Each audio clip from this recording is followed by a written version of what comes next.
Hello, today we're going to learn about the French and Indian War. Before we get to our reading, we are first going to go over the vocabulary words that you will see in this reading. First, we have allied. That means united together for a common purpose or cause. Appalachian Mountains, a mountain range in eastern North America that extends from present-day Canada to Alabama. Garrisons, buildings where groups of soldiers live whose purpose is to defend and control an area. Prime Minister, the leader of the government in many countries such as Great Britain. Debt, when you owe money to someone. Now we're going to turn it over to our reader, Miss Joanne. Hi, everybody. We are going to read French and Indian War.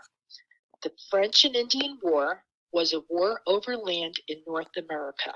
It was fought between two powerful European countries, Great Britain and France. Since more Americans sided with the British, the French allied with the Native Americans. The war got its name from the French and their Native American allies who fought against the British. By the mid-1700s, Great Britain already had 13 colonies along the eastern coast of America. They wanted to move west. France controlled what is now Canada and wanted to move south. Each country wanted the land in the Ohio River Valley. The British wanted the land for settlements. They began moving to the land west of the Appalachian Mountains and planned to live there permanently. The French tried to control this expansion and build garrisons. Both countries tried to work out an understanding of who would use the land, but they could not agree.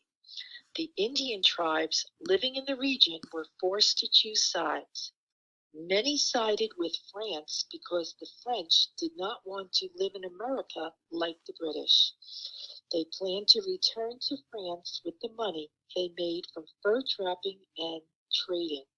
Native American tribes did not like the British settlers.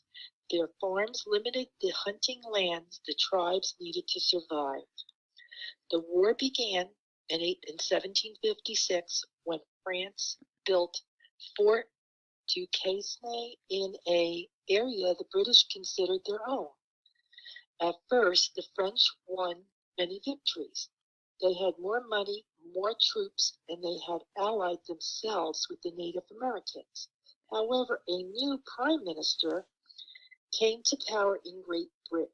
His name was William Pitt, and he was determined to win the war. Pitt borrowed huge amounts of money to send more troops to America. He also got the American colonists to join the British in the fight. The war ended in 1763 with the signing of the Treaty of Paris. France lost almost all its territory in North America. Great Britain gained all the territory east of the Mississippi River and most of Canada. The French and Indian War had long-lasting effects that led to the American Revolution. The British were heavily in debt from fighting the war. To pay off their loans, they began taxing the colonists.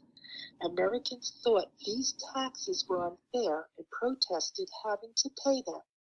The relationship between Great Britain and America would never be the same. The end. Thank you. That concludes the reading of the French and Indian War.